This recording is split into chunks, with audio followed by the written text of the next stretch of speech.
Bismillahirrahmanirrahim. Assalamualaikum warahmatullahi wabarakatuh. Baik, hari ini saya akan mempresentasikan atau menyampaikan materi pada pertemuan pertama mata kuliah Biologi Laut sebagai tugas dari ragam media pembelajaran pada pelatihan Ancangan Aplikasi AA Angkatan 35 Universitas Hasanuddin. Saya akan menyampaikan materi pertemuan pertama pada mata kuliah Biologi Laut, yang mana bahwa Biologi Laut ini merupakan mata kuliah dasar ya yang diajarkan pada semester 2 yang memiliki sub CPMK itu nantinya mahasiswa mampu menjelaskan ruang lingkup biologi laut dan lingkungan laut yang tercantum pada pertemuan 1 dan 2. Namun pada pertemuan pertama ini saya akan menyampaikan tentang kontrak perkuliahan dan materi tentang ruang lingkup biologi laut. Kontrak perkuliahan yang mana bahwa mata kuliah ini merupakan mata kuliah dasar yang diajarkan pada semester 2 dengan bobot SKS, 3 SKS, 2 SKS teori, dan 1 SKS praktikum. Dan dosen pengampu pada mata kuliah ini ada 2 orang. Yang pertama saya sendiri, Burhanuddin Ihsan, kemudian tim teaching saya yaitu Bapak Awaluddin. Pada mata kuliah ini berbicara tentang biologi laut yang mencakup bahwa mata kuliah ini yaitu mata kuliah wajib dari prodi akuakultur yang membahas tentang kehidupan laut berdasarkan keanekaragaman flora dan faunanya, serta prinsip biologi dan organisme-organisme yang berada di dalamnya, baik organisme yang berada di pesisir maupun yang ada di laut dalam, baik organisme berupa hewani maupun organisme berupa tumbuh-tumbuhan, baik yang kecil seperti plankton maupun yang besar seperti ikan paus. Ini yang akan dipelajari pada mata kuliah biologi laut. Sehingga ketika telah mempelajari mata kuliah ini, mahasiswa tuh diharapkan mampu menjelaskan hubungan antara pokok-pokok pengetahuan dasar dari biologi laut yang meliputi biologi organisme laut, pembagian lingkungan laut, daur biogeokimianya, serta produktivitas primer yang ada di perairan tersebut. Sehingga di akhir nantinya mahasiswa mampu juga mengaplikasikan dalam bentuk penelitian biologi laut, mulai dari plankton ya, kemudian nekton maupun bentos. Nah, strategi pembelajaran perkuliahan ini dilaksanakan dengan tatap maya melalui Zoom ya, karena kita masih di masa pandemi. Kemudian nanti diskusi dan pemecahan masalah menggunakan WA maupun bel yang disediakan dari rubrik dan forum untuk diskusi, dan juga menggunakan Google Classroom jika memungkinkan. Yang paling penting menggunakan BEL, Borneo e-Learning, sebagai LMS dari Universitas Borneo Tarakan, dan nanti akan diselingi dengan kuis melalui aplikasi Kahoot dan lain-lain. Kemudian materi perkuliahan juga bisa dicari ya bahan bacaan lain selain PowerPoint yang akan dibagikan, mahasiswa juga bisa mencari penjelasan di beberapa buku ataupun jurnal-jurnal yang ada, termasuk juga di internet. Kemudian materi yang akan diajarkan pada mata kuliah biologi laut ini mencakup pengertian, tujuan, ruang lingkup, dan zona laut.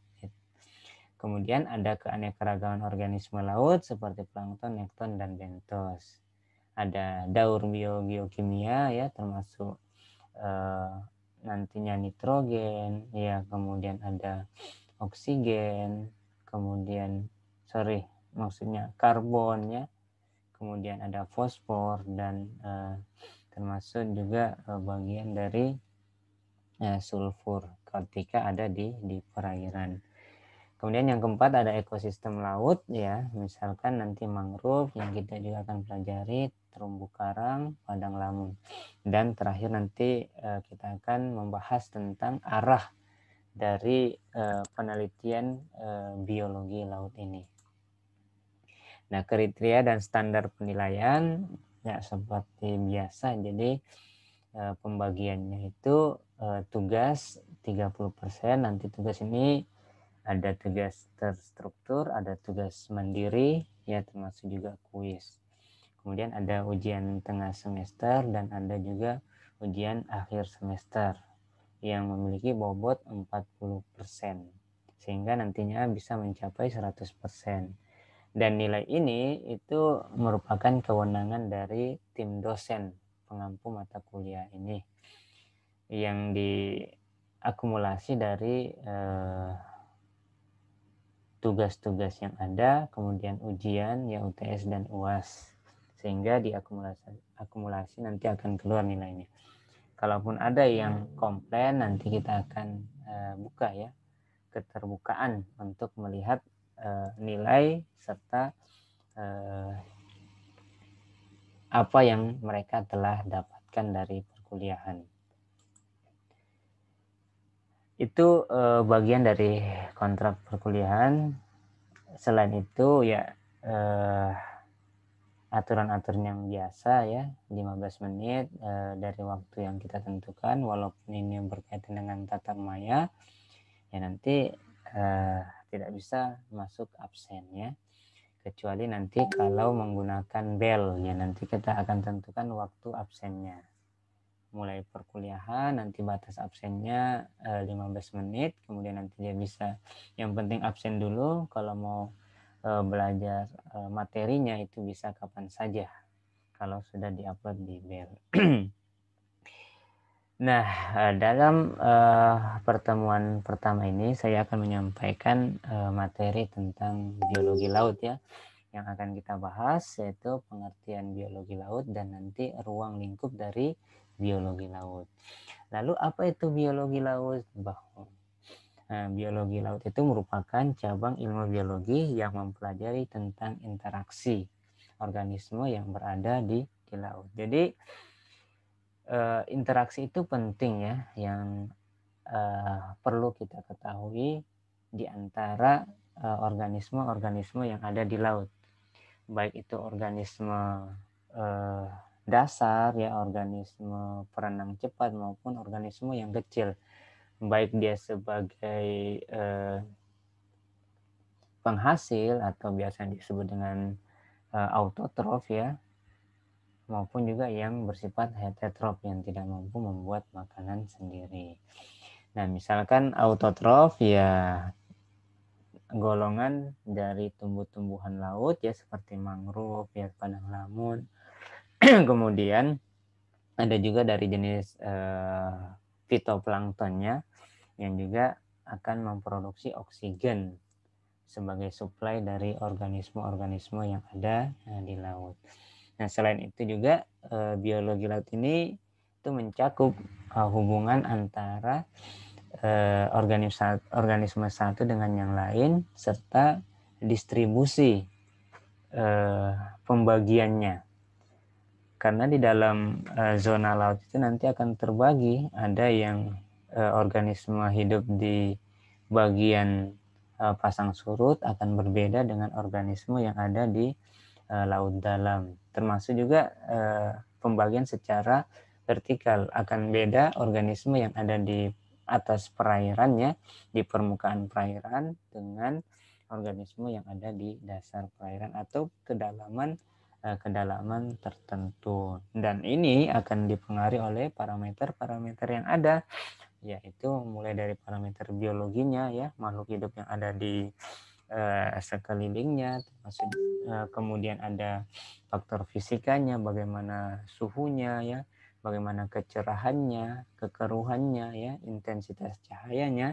Kemudian juga ada faktor faktor kimia, mulai dari pH-nya, kadar oksigennya, salinitasnya, dan termasuk suplai dari bahan-bahan organik, nitrit, nitrat ya, yang dapat dimanfaatkan oleh organisme lain. Nah, kalau kita lihat ya dari peta dunia ternyata hampir ya 2 atau 3/4 dari dunia ini adalah lautan.